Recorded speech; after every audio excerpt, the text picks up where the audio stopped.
সুন্দরবনের কোলঘাসা উপকূলীয় অঞ্চলে জন্মানো এক সময়ের সাধারণ ফল কেওড়া।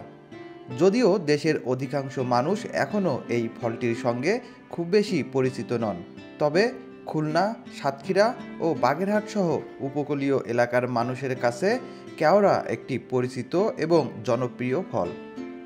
সম্প্রতি পুষ্টি ও অর্থনৈতিক সম্ভাবনার কারণে ফলটি আরও গুরুত্ব পাচ্ছে।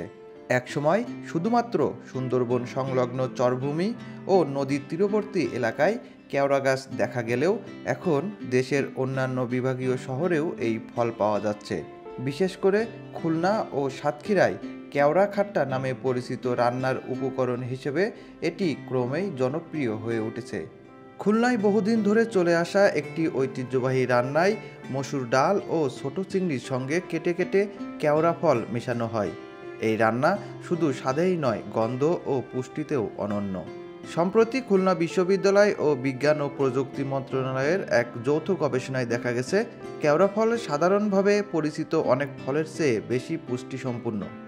সংশ্লিষ্টরা বলছেন, এই ফলটি শুধু খাদ্য হিসেবে নয়, এটি স্থানীয় জনগণের স্বাস্থ্য সুরক্ষায় এক নতুন বিকল্প হতে পারে।